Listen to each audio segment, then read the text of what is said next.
London's airports are in crisis. Heathrow, the busiest of them all, has been stretched to its limit for nearly 20 years. Boris Johnson had a radical solution. Forget expanding the old and build something entirely new. A $76 billion state-of-the-art airport in the River Thames. The only issues? Foggy weather, flocks of stubborn birds, and a sunken World War II warship packed with explosives. Today, we're uncovering a project that could have reshaped British aviation if it ever left the drawing board.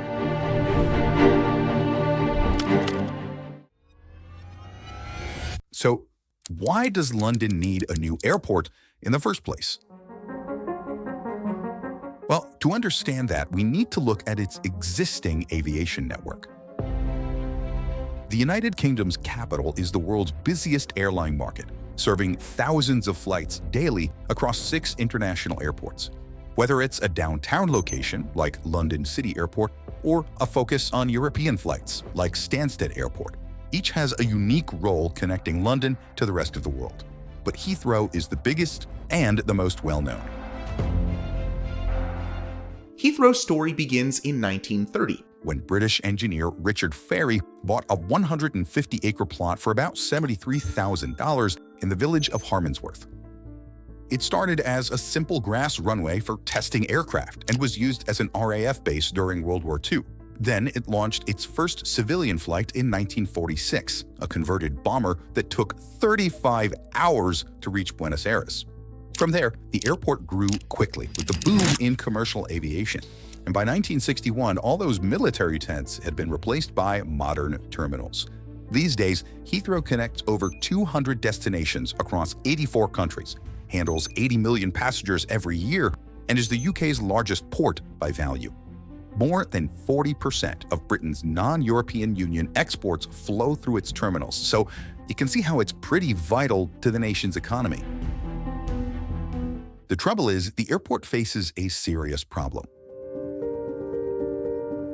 For almost 2 decades, its 2 runways have been operating at full capacity, leaving it with almost no room to handle delays, bad weather, or growing passenger demand.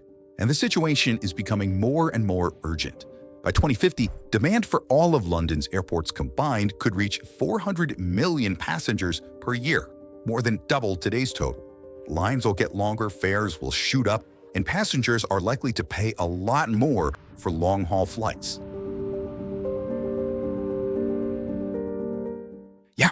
That's not exactly ideal. So, what's the solution to all of this? Well, one option is expanding London's other airports. Both Gatwick and Stansted sit in less densely populated areas, making expansion potentially easier. Another proposal suggested creating a super hub by connecting Heathrow and Gatwick with high-speed rail, but the plans fell through. There's also an idea to build a completely new airport in less populated areas like Oxfordshire, or maybe give a bigger role to regional airports across the United Kingdom. This would help to share the load somewhat and reduce the cost of travel overall. There's even a do-nothing option, which would use capacity constraints to naturally limit aviation's environmental impact. The most straightforward option is adding a 3rd runway to Heathrow itself. It's a plan that's been hinted at for years. The proposed $22 billion expansion would increase the airport's capacity from 480,000 to 740,000 flights per year, adding 40 new routes and creating up to 77,000 local jobs. But there are a bunch of challenges. First of all, it would require demolishing almost 4,000 homes, diverting rivers, and rerouting the M25 motorway through a tunnel. Environmental concerns are also pretty big here. Heathrow is already the UK's largest source of carbon emissions.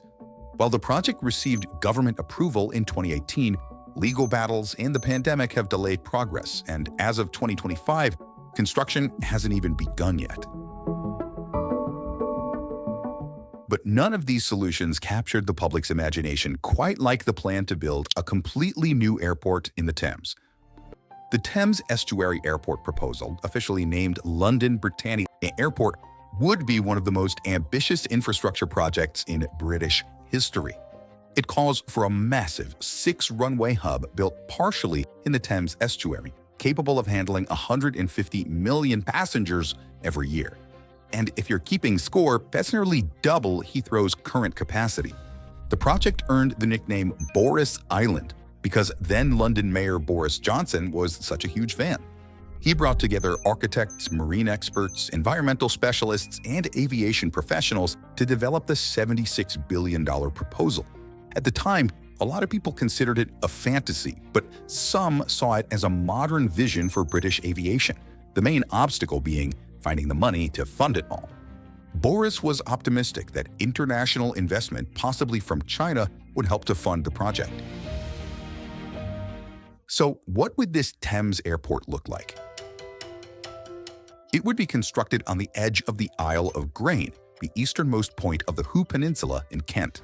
The design focused on avoiding many of the problems that traditional land-based airports have to deal with. For example, there would be no need for aircraft to fly over densely populated areas of London, which is one of the biggest complaints about Heathrow. Instead, takeoff and landing would all be over water. It would also be a car-free airport, with all access provided through high-speed rail tunnels. There would be multiple passenger terminals spread across London's train stations. So instead of checking in at the airport itself, all that could actually be handled at new purpose-built points in the stations. There would be one at Ebbsfleet International Train Station next to the high-speed rail link, and another at St. Pancras International Train Station in central London. They even suggested building one at the Royal Docks in East London. Logistics operations would be based at Sheerness, with an upgraded A249 providing the new M2 connection. The runway configuration would allow 3 or 4 planes to operate simultaneously, 24 hours a day, something that's not possible at Heathrow due to noise restrictions over London. The concept of an estuary airport isn't new. It was first pitched way back in the 1970s. Over the decades, a bunch of different plans were proposed, from floating platforms to artificial islands. But it wasn't until architect Sir Norman Foster, the guy behind the new Wembley Stadium, unveiled his detailed vision that the idea really took off. There is no reason why this cannot be done now, and present generations can have the benefit of it, but it is a true investment for the future. His consortium, Thames Estuary Research and Development, or TESTRAD, believed that they could build it in just 7 years. The project would be pretty similar to Japan's Kansai International Airport, but with some unique British challenges. While Kansai proved that you could build an airport on an artificial island, the Thames project would need to deal with stronger tides, busier shipping lanes, and of course, that pesky unexploded warship. Yeah, we'll get to that one in a minute.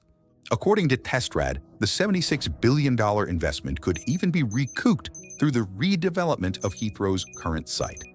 Yeah, they actually envisioned completely replacing Heathrow Airport. They wanted to turn the old area into a new London borough with 300,000 houses. The Thames Airport would also be pretty huge for Britain's position in global trade. London is perfectly positioned. 94% of global GDP is produced within a 13-hour flight of the city.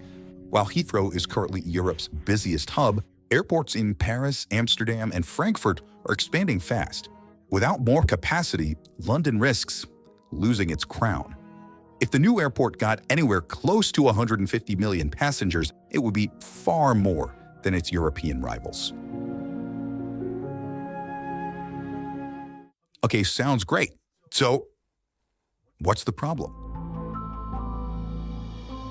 Well, building an airport in the Thames seems like a perfect solution, but the reality was far messier. The Airports Commission warned that the project would face huge risks, with costs likely rising well past that $76 billion estimate. For starters, it would require building a new Thames flood barrier to protect the facility. Then, you'd have to create connecting infrastructure and solve some unusual problems. Perhaps the most dramatic of these is the SS Richard Montgomery, that sunken warship that we mentioned, which lies near the proposed site and has over 10,000 unexploded bombs on board. For over 70 years, everyone's been happy to just leave this warship and its dangerous cargo alone. And you can see why. Trying to move 1,400 tons of old explosives isn't exactly a job anyone's rushing to take on. But you can't build an airport around it either. The wreck would need to be dealt with one way or another. And that's just the engineering challenges. The environmental concerns were just as daunting. As you can imagine, a river like the Thames attracts thousands of birds. And yeah, birds and planes don't mix all that well. A single collision can destroy an aircraft engine. While the plans included creating new nature reserves away from the airport, there's no way to guarantee that the birds would actually use them. Moving entire ecosystems is tricky enough, but keeping them away from flight paths would be an even bigger challenge. You can't just politely ask thousands of birds to take a different route to work. Weather was another major issue. The Met Office said that the area would see 3 times as much fog as Heathrow throughout the year, reducing the airport's capacity for aircraft to land. And the location posed other risks as well. For starters, the airspace was already pretty crowded with existing flight paths. And the nearby Isle of Grain is home to one of the largest liquefied natural gas terminals in the world. Huge containers of highly flammable gas right next to a new airport? No wonder the head of National Air Traffic Services called it the very worst spot you could put one. And while the new airport might reduce noise pollution over London, it would create a different kind of problem. Remember how they proposed just casually replacing Heathrow? Well, over the years, countless businesses have set up shop around the airport. A lot of them are international companies using Heathrow as their European base. Building the main London airport in the Thames Estuary instead of expanding Heathrow means that businesses would face a tough choice. Relocate to the new site, stay put with reduced international connections, or move their operations to other European airport hubs altogether. When you add up all of these challenges, the explosive-laden shipwreck, the fog, the birds, the crowded airspace, and the massive business disruption, it's easy to understand why Boris Island faced such an uphill battle. So, you might be wondering, what's the answer for London's airports? Ultimately, the floating airport in the Thames never made it off the drawing board. Now attention has shifted back to Heathrow's third runway proposal. The airport is still straining at the seams. In fact, last year was the busiest of all time, with 84 million passengers. Heathrow's chief executive is pushing for a final decision on the third runway by the end of 2025. The expansion has had its own share of controversy, including Boris Johnson declaring that he would lie down in front of the bulldozers to prevent it. But it's looking more and more likely that it's going to happen. So, what do you think about the Thames Estuary Airport? Would you prefer to see an ambitious new project like Boris Island, or does expanding Heathrow make more sense? Let us know your thoughts in the comments down below. As always, thank you so much for watching, and we'll see you in the next video.